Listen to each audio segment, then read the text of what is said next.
Hello and welcome to Tell Us Your Effin' Story, a podcast by franchisors for franchisors, where we go behind the scenes with some of the most interesting people in the franchising industry. I'm your host, Bruce McFarlane, my co-host, Jon Sully. And today we're speaking with Linda Sultmann. So, Linda. Tell us your fucking story. It's your franchising story, Linda. We're going to keep it, you know. Keep it nice. Unfortunately for you, you have spent a little bit of time with this gentleman over here, and so you do get to know that he's going to just Potty ask mouth. questions that you Ask Don't me wanna- questions, offer fruit tingles. yeah, whatever, you know. He's the lollies thing. That's like Love a fruit tingle. Got some strawberry. what's your chewing favourite gum. lolly? Fruit, Fruit- a bit of fruit tingles, baby. nostalgia. Fruit tingles are Fruit good. I like tingles. fruit tingles. Yeah. When was the last time you had one? Besides the one you just gave me. Besides that one. Andrew hasn't one. He I love refused. Oh, really? Yeah. No. Because Very my rare. parents owned a shop, so I used to like I'm the lollies that we used to have. I used to just Yeah. lollies off the counter from We got- growing up in a supermarket. We Fruit got tingles. 5 cents. Yeah. 5 cents to go and buy lollies on a Thursday Ooh. at the Greek store next door. The lolly and bag. drive the guy nuts while we picked which lollies we wanted. Yeah, so the fruit tingles are a bit of a favourite. But so yeah, well, let's talk about as a kid. So where did you grow up? In the back blocks of Brisbane, In the back way, long time ago. But the back blocks of it, where does that mean? So how Well, in the Bris- suburbs though? Yeah, so Chermside, which Oh, yeah. back in the day was pretty undeveloped. So, yeah, it was, we still had a creek down the back. We were left to run wild. Yeah. And how many? So tell us about the family. How many kids and how? So one of 4, so older brother, sister, younger sister. Okay. And, And close in age? 5 years, I think, from top to bottom. Oh, geez, really Yeah, close. quick. Jeez, They mum got and him out dad. quick. Yeah. Got him out quick. That's really close. God. So you're all very, Yeah. in that house, if you're all at high school at the same time. Yeah. It Yeah, was, that would have been good, actually. Yeah? Well, depends on how good the Where are siblings. you in the line? A third. Oh. So depending on how good the siblings ahead of you were, how you were treated. Oh, because the teacher's like, oh, I remember. Oh, You're one not of another them. Saltman. Yeah. Gee whiz. So what did mum and dad do? Yeah. So initially, Mum was just at home, as was the way in those days, and Dad was a builder with his father. Oh, right. Yeah. Family the- business. Yeah, right from the get-go. Yeah. Like residential building, like just house, Yeah, resi mainly houses. residential Yeah. stuff, bit of fit-out stuff. I remember this is a very long time ago. And, built the extension on the house that we were living in when we were kids. Yeah. And so how many in his family? In your dad's family? Dad was only one of 2, which was unusual. very rare for that Yeah, time. and Mum was only one of 2 as well. Yeah, okay. So, Born in Australia. yeah, they were all born in Yeah. Australia. So, Yeah. So what did you, besides eat lollies, what else did you like to do as a kid? What was fun? do you know when you were asking that before, talking about that before, I have this vivid memory of that first house, the one house I was born into. I used to love looking at magazines and cutting out pictures and, collage, we'll call collage now, but sticking things down and drawing and all that. Creative. Because Yes. we were going to a painting, yeah. But, Yeah, So But it very wasn't like pictures of like David Hasselhoff. or No, anything like God, that. no. We're talking the New Idea in Women's Weekly a long Right. time ago when Like it was all a pretty. bit more seemly. Pretty girl stuff. yeah. Yeah, so very much remember that sort of creative thing that I was interested in. And mum and dad were into that, or was just you? No, that that's was just you. Yeah. Mum was very handy, like made all of our own clothes and stuff like that. Did everything like around the house. You needed curtains, she made them. Like it was all that sort of thing. And Dad, obviously, as a builder, Built we stuff. fixed everything, made everything. Those were the days. Are your mum and dad still alive? No, long Both. time ago now. Yeah, okay. Mum, God, must be coming up 15 years ago now. And did they stay in Brizzy when they lived the rest of their days up there? So they were all still up there, and the other 3 were up there. My sister came down here 10 or 11 years ago. Yeah, okay. So, yeah, but mostly down here since I was 21, 22. And school. So what? Besides being the creative side, were the subjects you did at school creative or Yeah, business or No, sciencey? creative, English, was, good at writing, art. I remember once, traumatizing event in art. We had to do a picture, and it would be put up with like an envelope in front of it, and there was a parent thing, and it was a fundraiser, and people come and put money in. And I did it. I did a painting, and basically they were questioning whether I did the painting. I was so traumatized by that. How old were you? It was still at I think it was the last year of primary school, so whatever that is, 12, 12, 11, 12 or something. Yeah.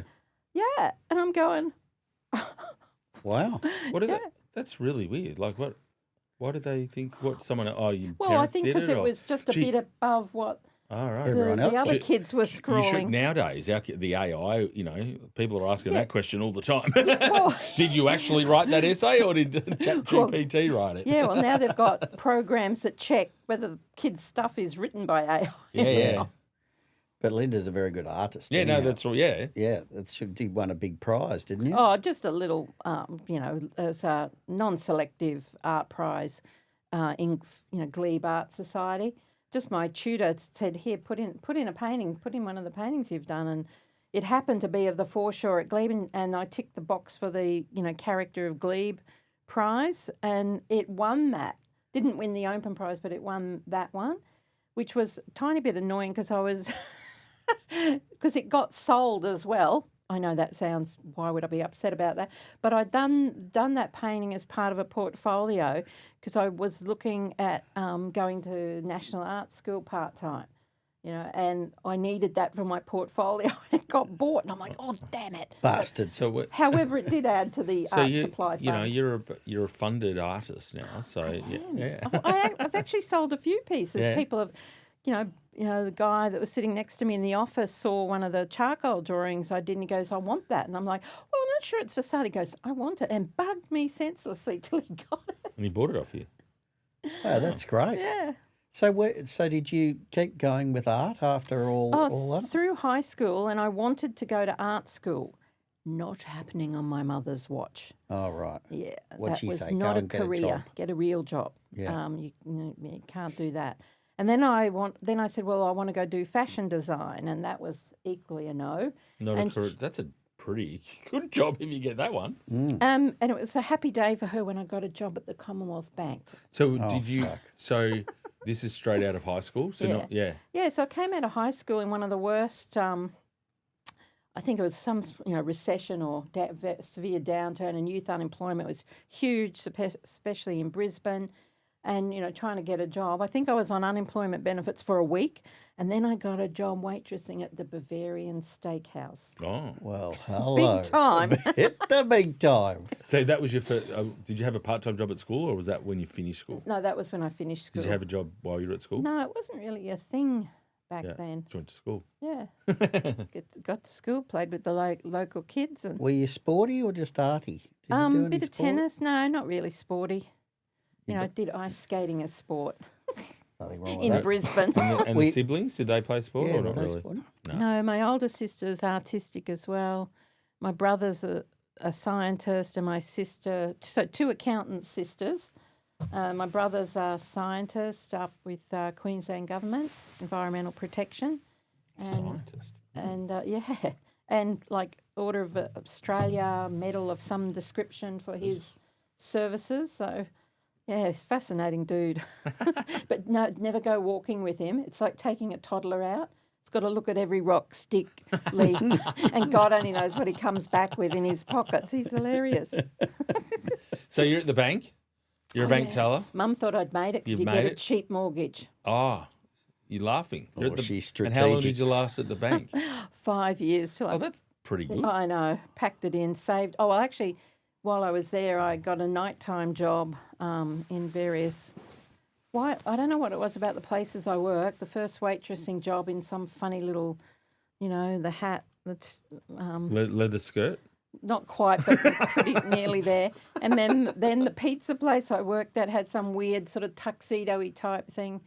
I don't know what the hell was going You're on with me attracted. there. Maybe costume. Costumes, yeah. You like costumes. Apparently. and I did that so I could save up and go overseas and get the hell out of Texas. So you did that as well. So backpacker. Yeah, and that was they've got all the apps now and hostels.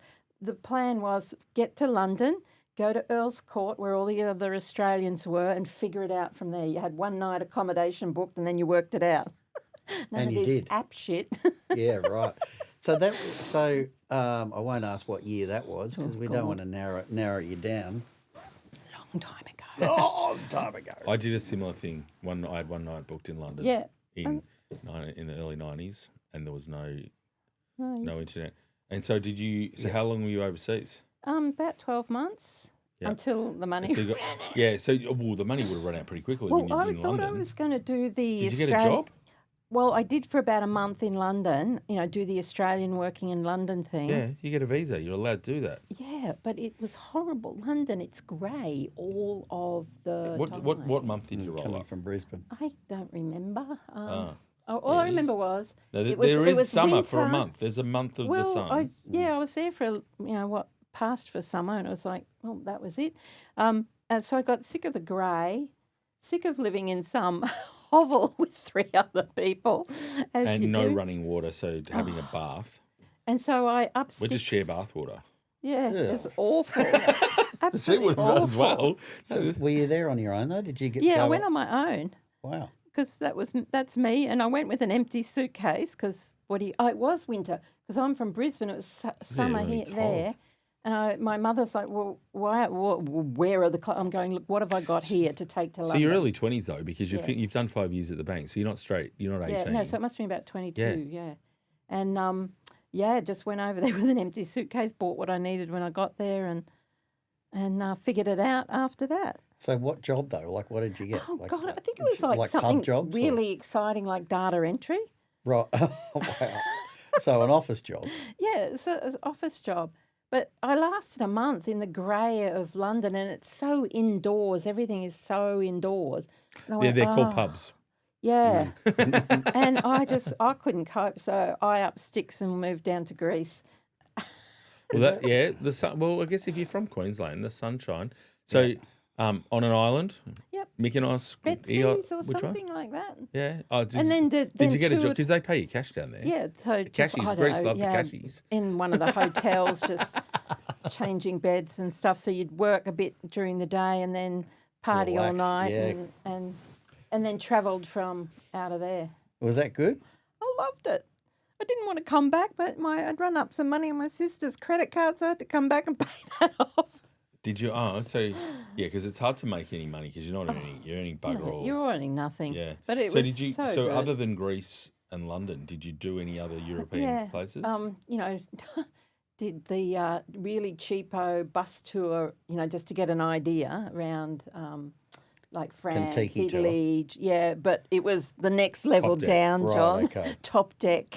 I worked for Top Deck, Linda. Come on. Oh, my God. But probably that's 10 years before you that I was doing Yeah, that. They were I pretty lived bad. with the Top Deck guys in London, so Weren't you a tour guide or something like that? That's what I went with Top Deck. Right, yeah. yeah. I can see that too. But, oh, my God. I mean, look, it was so much fun. You're young. It's fun. All Yeah. you want to do is have fun and see. So you've run out of money and you've come home. Come home. Okay, but you're in Brisbane. Yes, but I came home to Brisbane.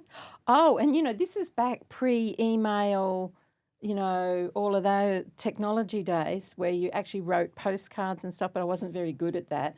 So I'd left and communication might have been a bit shaky. Apparently when I got back, my father opened the door and he looks at me and goes, "Where the bloody hell have you been?" And my siblings said, "We thought you were dead." Really? So no contact for what, like Well, months it or probably weeks? the Other contact. than you had his sister's credit contact card. Yeah, knew they were shipping that up.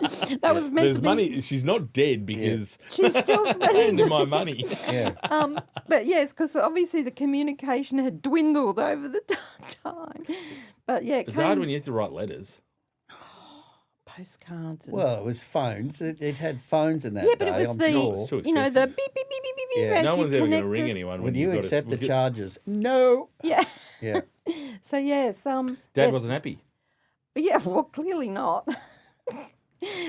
Anyway, so, yeah, came back and the boyfriend I'd left before I'd gone away, A year earlier. Well, that sort of That's dwindled too because I I'm was gonna working say, that's a long working one. 7 nights a week and during the day to get the hell Save out the of cash, Brisbane. yeah. And He didn't want. He wasn't invited. He moved. No. Well, no, as it turned out, probably should have left it there. But anyway, he'd moved to Sydney and I came down because we didn't sort of split up properly. So I came down to Sydney to, kind of finish things off. Anyway, we ended up getting back together again. I stayed in Sydney. We bought a house. What did he do? He was in the Commonwealth Bank. Oh, Probably still is. ah. We won't mention any names. Good. So you started. He's probably not going to watch, so don't worry. You started nesting. Yeah, wasn't my idea. Hold on a second, John. I want to interrupt this BDC Partners podcast to let everyone know we've launched Emerging Giants, an investment opportunity. We're designed to uncover and support Australia's next generation of retailers and franchisors. So what are we looking for? Right. So we want small businesses, franchise systems, whatever, that have got 3 outlets or more that are looking to grow, that we can help. And we're going to invest up to 250 grand, whether in one or in multiples, and also the resources, full resources of BDC, so we can help them realise their dreams. That's pretty much it. We're going to do a pitch night. So we're here to support founders and business owners to really to grow their businesses. They don't have to be franchised. They could be retail businesses. Yep. They could have territories, they don't have to be bricks and mortar. Nope. We're looking at all sorts of businesses. It'll be we're having a pitch night in Melbourne on the 13th of November. It'll be at Fordham's and the Rialto. So people will be coming in from interstate. So what we're going to do during the day is have an education event. So during that day, we'll start after lunch and we'll look at getting some speakers in where we can present to the emerging franchisors and retailers, as well as doing some peer-to-peer learning. So bringing some other business owners in there to help out and to facilitate some discussions. Yep. We've been running education events for about 5 years, so we're pretty good at running those events and helping the franchisors and retailers that we work with. So if you're interested, people listening today, the link below in the episode description, you can put in an application form and be part of our Emerging Giants. Get into it, guys. We're here to help. We want to grow it and inject your business today. So what job did you do when you're in Sydney? So I got a job with Estée Lauder Cosmetics in their head office. And the timing was superb because it was just when PCs were coming onto people's desks. And so, because when I first started there, they still had the EDP room. And then we got a computer on our desks and then spreadsheets, me and spreadsheets. Match made in heaven. And sort of, was worked there in their sales, like with the sales director there. Doing all the analysis stuff that you were now able to do without waiting for EDP to produce a report. It was fabulous. And then I sort of pretty much self-promoted after that, went to L'Oréal after that, same kind of thing. I mean, there were sort of admin jobs and I always went, why was I in admin jobs? And it wasn't until later when I did one of those profiling things that I realised my profile is like a quick start. Like, give me a mess, I'll sort it out. That's my forte. Create a system, but don't ask me to run it. Don't ask me to repeat same, because that's not me. Yeah, Have you done the Zoracle profile? Yeah, have you done that? I think I have. You could probably look that up. That would be interesting just to see, because that's a bit of a conflict for someone that's so arty.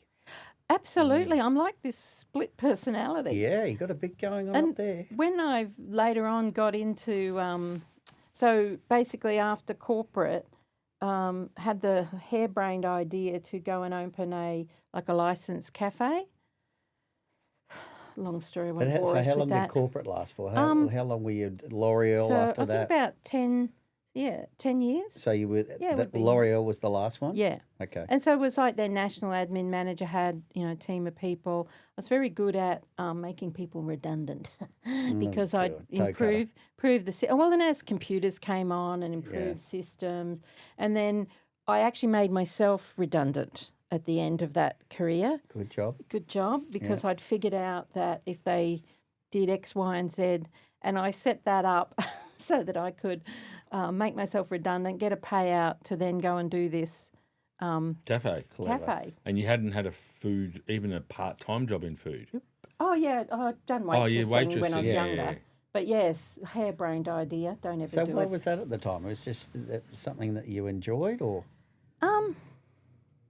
because like your dad obviously did he have his own building business? Yeah. And Mum then, when Dad's health became an issue, she then went out. Like, this is a woman who had a very basic education, and she had actually gone out part-time cleaning, and ended up with the cleaning contract for the building she was working in. So she was a goer. Oh, yeah, she was, so clearly that's, where it came from. Yeah. The cafe thing was, I think, a product of a boyfriend and then somebody else. And I thought that was a good idea. Right. It was. So how much money did you blow in that? Yeah, a lot of money. Yeah. A lot of money. Did you enjoy any of it or not? I enjoyed the planning it, setting it up. That's that part of me that really likes that bit. Yeah. Like on the day we opened, and the guy whose premises, the landlord, had a business upstairs, and he was wanting to run this dinner on our opening night. Upstairs. Brave man.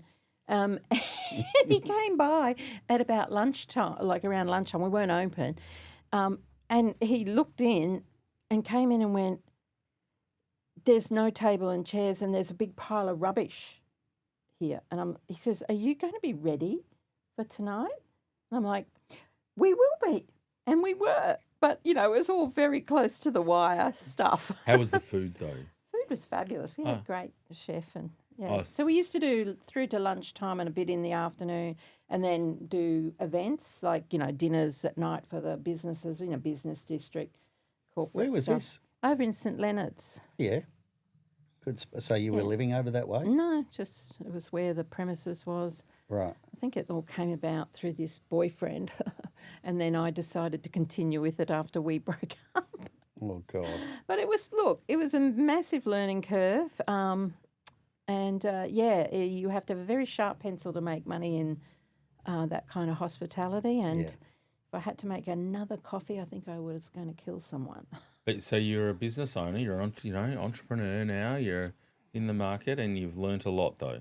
Yes, and was never employed again. I don't think anyone would employ me now. Yeah, so I've been basically self-employed since my early 30s. Yeah, so you got something out of it. You did a bit of dough and so that was good. Got some good scars out of that. That's great. So how many years, sorry, what was the... that was nearly 5 as well. Oh, so any business, you get through the first couple, but did you sell it or just shut the door? Shut the door. Yeah.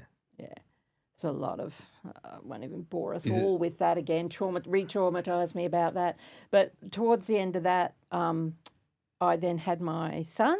Mm-hmm. So I just went, you know what, this is incompatible with bringing up a child. Decided that this was not going to continue.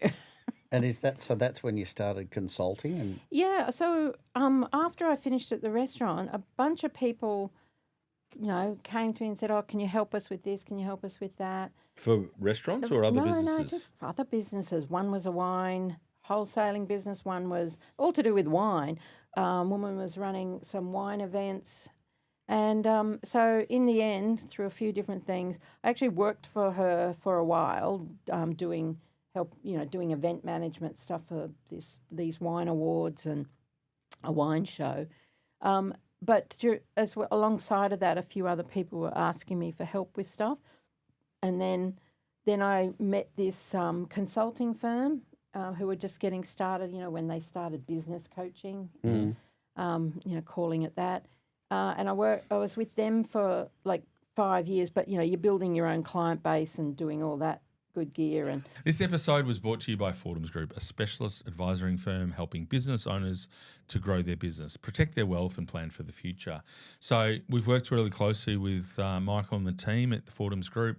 You know, they help from an accounting point of view and, you know, making sure that business owners understand their numbers. They also help to sell businesses and plan and succession planning, and also to manage business owners' wealth once they've sold their business. So, And really, these are accountants with personality. geez, That's really? all I need to say. No, lots of experience both in franchising and retail, but also across all different aspects, property, you know, business generally. So get in touch. You can send the link below, episodes for the details, or just contact Fordham's Group. Thank you. Go Fordham's. Oh, so you're running your own clients, or are you an employee? Or you're sharing. So you've got your own business, your own clients under a license. Yeah. And so were you sharing ideas with the other people there? Yeah, so they had, you know, really good training. It's where I learnt to sell, still use the process. I was actually telling Tim in the car the other day, the sales process that they use, best sales process I've ever seen of all the ones I've seen. Who was it? Sherlaw's. So Tim actually had a Sherlaw's coach years ago. Right. When he was up in his business. Yeah. So, so I learn a lot. One of the best things I got out of that business was learning how to value myself. Yeah, that's because an interesting one. I think I sold the second biggest consulting contract in the business based on their own process. Very But cool. yeah, I loved it because I realised, and I think it was in my bio, that helping other small business owners was what I loved to do. And I had even after And people were paying you to do it. And you And do it. He does paying- it for free a lot. paying very good money to See, people work pay with for me. this shit. Yeah, I've heard there are rumours. There are rumours. Yeah, so I love that. And then I just then moved into my own consulting, you know, my own practice. So you're an entrepreneur again, running your own business. Oh, look, it's been like this 5-year little patchwork quilt of, you know, different things. So why did you get out? Like it sounded like of Oh, look, this they license. were changing where they were heading, what they were doing, and it was once again incompatible with what I wanted to do. So this is your first. Are they a big brand? Have you heard of them? No, they've I've They heard just of did it. like an Aussie they company? were, but then they went overseas and big. But it's a licensed business. So is that your kind of first taste? This is a franchising podcast. We better talk about it at some point. Exactly, because what I learned as like being the licensee and with what they were charging, and I'm finding my own clients, right? So the franchisor adding no value. Well, outside of, they ran good training conferences and stuff, but which we paid for. And I'm like going, hang on a minute, this doesn't add up. And it was a big chunk of money. And so, and then they were going in a direction I was like, no, So she's just like a typical franchisee. She after a couple of years, she knew everything and, you know, threw the toys out of the cot. Well, the decision was, because, you know, they own the clients, I went, okay, fair enough, and off I went. Go and get some new ones. Yeah. You can service those clients that I already brought you. And did that take you long to get that up and running? No, not at all, because the referrals, my whole business was referrals. And look, you know, the challenge with it was that the referrals could be anywhere around the country. I had clients in Perth and Adelaide and Melbourne, and I was running all over the place. But it was great because the variety of businesses you worked with, you know, so a lot of financial planners, a lot of double bay real estate agents, financial planners in Melbourne, because, you know, once you get into a thing, they refer you on. The fact that you're doing all these different coaching and, you know, mentoring or supporting a range of different businesses, was it now you're doing your own thing? Because I imagine before there's a bit of a formula, like you're giving them similar things, in different industries. Or now you've got to come up with your own thing to give. Like what's your secret herbs and spices? Look, the bottom line is you go in and you do a fact find. What's going on? Pretty much in the first meeting with them, when they're not a client yet, they start telling me what the problem is, you know, what they want help with. It's like, you know, from a thinking point of view, you go, okay, I call it functionality. You've not got your staff organised properly. There's double handling, there's gaps in it. So you go, okay, we'll solve that. And then they talk about whatever the next issue is. And in my mind, it just maps to a model of something in a business. So whether it's functionality or their marketing or their sales process is not work, like whatever it is, it maps to a model in my mind. So did it could you could be a people issue, it could be a product issue, it system could be a issue. Margins because they're So you have to be able to read a P&L and a balance sheet But you're not so you didn't go to uni to become an accountant to learn how to do the financial side, but it all comes back to that. Yeah. P&L. And the thing is, once you've been in business for yourself and you've had to do your own accounts and do a P&L, and maybe it's just in our blood with two accountant sisters, but, a P&L to me, it's, I see numbers in a business as that's the language of business. So you can read a P&L and tell a lot about what's going on in a business right there, which I used as a party trick to get a client once when they said, well, how are you going to help me when you're only coming in once a month? And I said, give me a P&L and I'll tell you what's going on in your business. And he was like, oh. And you nailed it. Yeah, because it tells you a story. So can I ask you, if out of all these businesses, as Bruce said, if there were 5 things that you think, putting you on the spot, you don't have to come up with 5. 5's a long list, maybe 3. But is there a top 5, top 3, whatever, that people just don't get and are not doing? Oh, okay. So probably 2 dimensions to that question for me. One is on the business side, the really commercial, I call it the hard side, and that is, and I this is why I like franchising, because it's really if you can get staff, so you manage your team, have a system, and be able to generate sales, then pretty much that's success on the hard side. Mm-hmm. The soft side is, it can be at the partnership level or relationship level with clients or whatever. You got to have that sort of people soft side and create a good culture in your business, that sort of thing. You get those 2 things right and things work. And which one was the more dominant usually for not doing it well, the hard or the soft?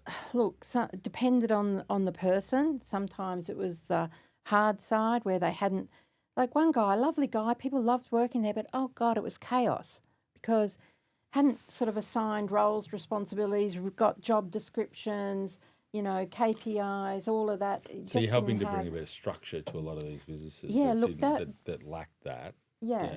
Because normally I have a model for how a business develops.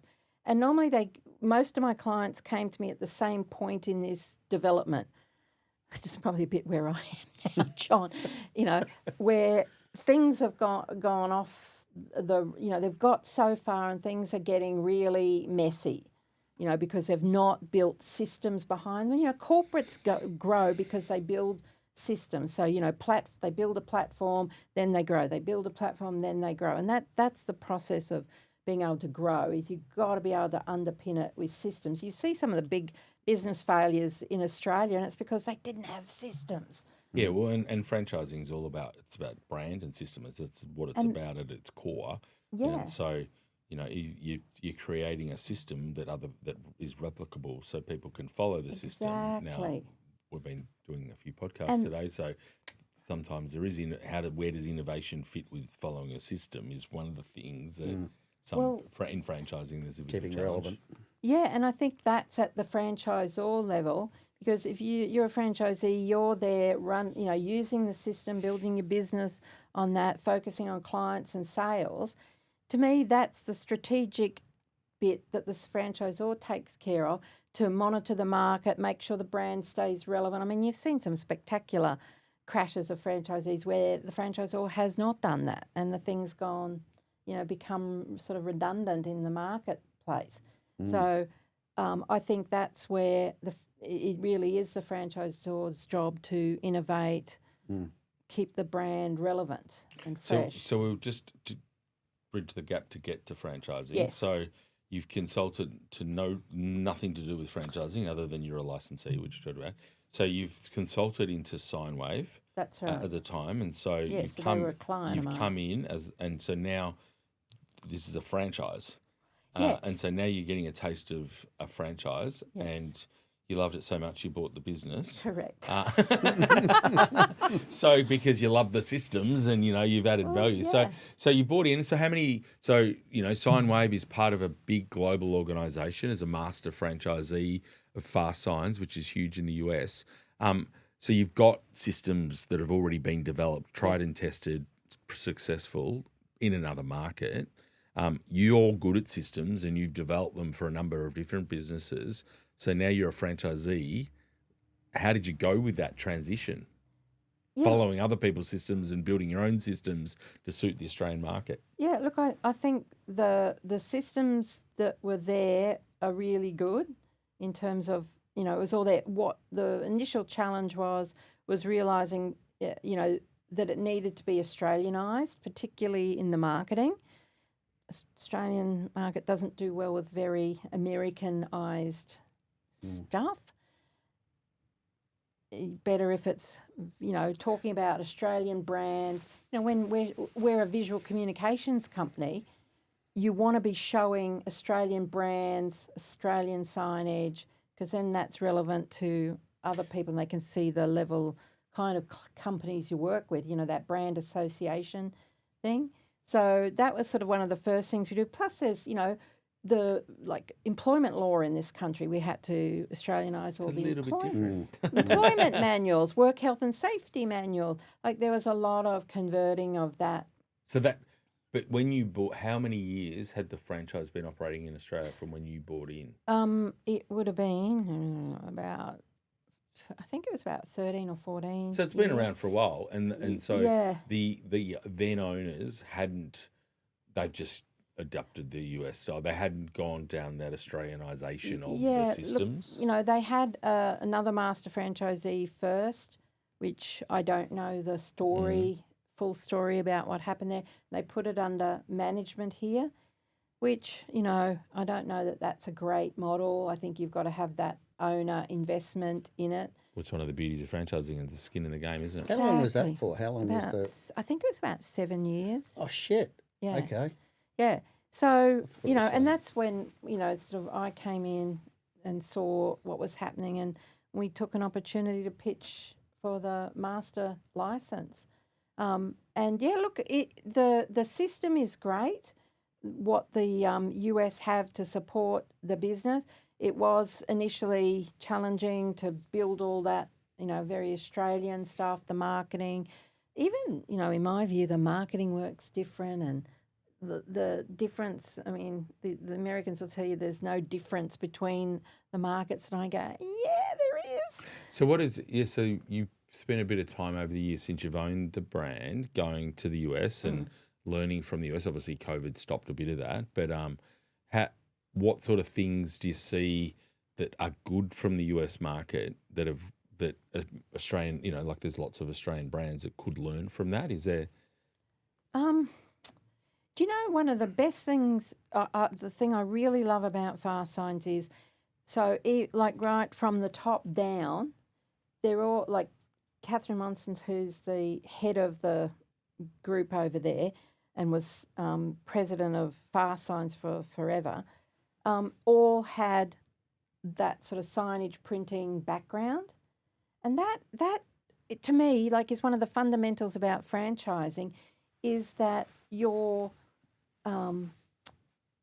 helping someone who's not been in that industry be able to have a business in that. So retaining that depth of experience and knowledge about the industry you're in, because I can come in as somebody who doesn't know a thing about signage, but it's going to take me a while to figure it all out. Whereas if you've got people, like the founder of FASTSIGNS was there for a long time in the early days to help document and that system and then replicate it through franchising. I do think there's something in that, and because often once franchise businesses get into the hands of private equity, sometimes that's where it goes a bit pear-shaped. Yeah, but it's interesting. What you're saying is true. That that I think that's a consistent theme in franchising. That people that have been business owners, whatever, started baking, started whatever their thing, building pools, doing things that they've franchised it. And the US, there's more change of ownership and private equity and stuff like that. But I think you've now been a master franchisee of a private equity backed business. Yeah. So they've been smart retaining so they've got that so knowledge. you think the knowledge is retain the people that understand the industry, but add value, because obviously it's been very successful. So the private equity firm has multiple owners now, but the private have done well to grow the business. So you've had the benefit of learning a bit of that, and and they've done a good job with that. When you think of 750 odd centres they've got, and they've replicated. People who know nothing about signage are now running signage businesses. There you go. That's pretty impressive. When you took over here, how many would they have had in the States? Because what was that, 12 years ago? Oh gosh, I can almost tell you. Was I think it was only about 400 or something. So they've only doubled. I shouldn't say only, but in 12 years. Yeah, it might have even been a bit less, but yeah, they've I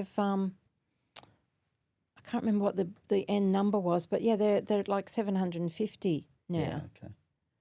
So that's interesting. Pretty good. So the guy, the founder, I wonder when he sold it, how many they would have had at that point. Yeah, I'm not sure of the detail of the history. Did you ever meet her or him? Or? No, him. Excuse me, I've forgotten his name. But yeah, he was heavily involved for a long time in it. Yeah. Till I think they've sold it to private equity and then put in. I think Catherine Monson was the first CEO too of that business. That wasn't family. That wasn't family. Yeah. So as a franchisor now, so I've been calling you a master franchisee, which you are, and so there's good and bad parts of being a master franchisee. But now for Australia, you're the franchisor for the French. So how that, from going from consulting, where you're working with lots of different independent businesses, so now working for a group of franchisees, what sort of things have you learnt as the franchisor? They might watch, so I know you're still in the seat. So no, it's funny because when I was consulting, right? So you go in, you're working with someone, and you work out a plan, and my foolish assumption was that you would take the action and do the thing, right? Execute. You come back in a month, and I come back in a month, and have you done that? And I was like, why haven't you done that? Well, story. And I'm like, okay. So the franchisees are not even though they're paying you royalties, not that's consulting fees. The independent business, right? So I thought, franchising, great. They're bought into a system. They're going to follow the system. Oh, silly me. Silly. Same issues. It's like, the difference I would have had, just like being a grandparent. So you can hand the kid back when you're consulting. Yeah. When you're a franchisor, you can't have the kid. And it just gobsmacked me, right? Because I'm going, you bought the Ferrari and you're driving the crappy Toyota. Explain that to me. Like, you're not following the system. You think you can do it. Okay, I don't get that. And so, that was really hard for me, really, really hard to go, okay, how do we deal with that? Yeah, because the other thing is, because as you say, the parent and the grandparent analogy is a good one, because you're in a franchise relationship, you're both stuck because it's hard to get out. People have paid money to get in, and so they're not going to walk away because they've lost money. So they're stuck in this relationship. They're not listening, or you're not telling them anything of value. I don't know. But whatever it is, it's, So that's been interesting. So you learned that pretty quickly? Yeah, so learned that real fast. And, I think the answer to that is, obviously, there's a big bunch of them that are following the system and are successful, is to leverage off that, the peer thing. Yep. And you've enjoyed, I know, obviously we've spoken outside of this, but enjoyed that success of the franchisees and the ones that have done, this is you talk really fondly of some of the franchisees in the network. Look, that was my whole thing in being a consultant. So I was in that small to medium business space, And that's the thing I loved most about it. So like some of my clients I had for like 9 years, and we'd go through multiple rounds of strategy and growing the business and doing cool stuff like that. And it was wonderful to see them succeed, have the pressure taken off them, you know, of whatever the mess that was there when I walked in the door, and see them, you know, really grow and get to enjoy their businesses again. That's interesting. I'm just thinking, so those consultants, I imagine you don't have long-term contracts with them, and they've just kept coming back for 9 years and paying your bills and seeing you every month for 9 years. What about if we said to all your franchisees that they can walk away the minute tomorrow? No contracts. I still think a bunch of them would be there because they do value the system. Yeah. And, you know, and one of the big contributions that, and this is the thing I learned about being in that other consulting thing, is if you need to make a really strong contribution to the marketing so there's leads coming into those businesses, because that's the thing that they will see every single day. So if you're adding value to their bottom line and their business, then they're going to keep coming back regardless of whether you've got a contract. Exactly. And the marketing is one of the most obvious things because your phone's ringing, things are dropping in your inbox. You do that right. And that was the very first thing we addressed when we bought the business, is we overhauled the marketing and got leads flowing, got the, you know, search, Google thing happening. And that stands you in extremely good stead. You're generating money for them. Yeah. So, and it's apparent. It's very apparent. Whereas they'll forget that there's a system because it becomes ingrained in them, how they run the system, you know, that the system's supporting them. They'll forget about that, but they will see leads and stuff coming in every day. So I think certainly in this business, it's important. Yep. So they're so you've taken them on. You're adding to their bottom line, so they're making some money. So they're caught. They enjoy it. Yeah. So what about you know, there's obviously the challenge. You know, so you've gone from coming in once a month to being there every day. Yeah. For these people. But you were consulting to the not to the franchisees at the start. You were No. consulting to the Franchisor. team. No, yeah. But what I'm saying is that now you're in the seat every day, so it's a bit different. Okay. For the franchisee can call you, like the help desk. They'll call you every day. Whereas your consulting clients, they might call you, but they're not going to call you. Yeah, they would. They called me all the time. Yeah. But that's part of the deal. That's part call of me the deal. anytime. But now so that for you personally, you're the help desk when you know. Well, I mean, you know, there was three, four of us at various times. So, but that help desk to me is also another really important part. Sure, you can have online stuff, but you know, these guys are busy. They're trying to service clients, focus on clients. You know, they'll pick up the phone going, hey, can you send me, where do I find the employment contract or job description or the whatever the problem is? And, you know, being able to just go flick it to them, no questions asked, and then they're back to doing what they're supposed to be doing. So to me, that help desk is really important, that they know that they can always email, call and get supported. Get a response. Because you want them focused on the client, on producing quality work. I've got one more question, and we're going to wrap it up. Is there anything else I could go on for a long time. Any questions? But or, you know? Andrew's like, fuck, You know, hurry up, will you?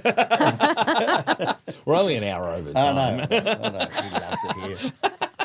Anything else? Nothing to add? No, He's adding no value today. No, So, yeah. crack on. So the last thing we just ask people is, you know, as a lot of the people, this is a franchising podcast, so, you know, emerging franchisors or large franchisors.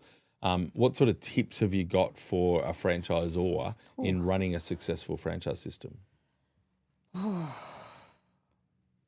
That's an on-the-spot question. I think... She doesn't watch our podcast. You can I tell. do. No, I did. I did. Thanks for but your support. I think it's, you know, like as we were talking about the consulting thing, getting your team right is number one, but also getting your values around franchising right. You know, you're there, you know, to support them, train them, you know, get the marketing right. So I think having that team right, because I've heard, through other franchises when your support team's not right and they're the face of your business, that can be a problem. Yep. And I think that's right. And obviously, we know a little bit about what you're doing, but having people that have got industry experience in your support team is important. But credibility is getting really your right important. team, and then getting the team that people can relate to your franchisees, Yeah. and then building. But I guess that help desk, understanding that you are supporting the franchisee, you're not just telling them what to do. Exactly. Like the listening thing, like whether it was in my consulting business or here, the listening thing is really important. Being clear about like why are they there? What do they want out of this? Because that can vary widely between franchisees. Where one guy's, turning over millions, the other guy's, really got a job, and both of them are equally happy. Like, now, obviously, depending on what you're doing as a franchise or who you're recruiting, that could be an issue, or maybe it's not. I don't know. Different for different franchises, I imagine. Cool. Well, thank you very much for coming in to see us, spend some time with us. I really love that. Thank you for everyone that's back with the lollies out. Thank you, everyone, for listening. If you do like this, remember to like and share. Thank you. Thanks, Bruce. Thanks, Bruce.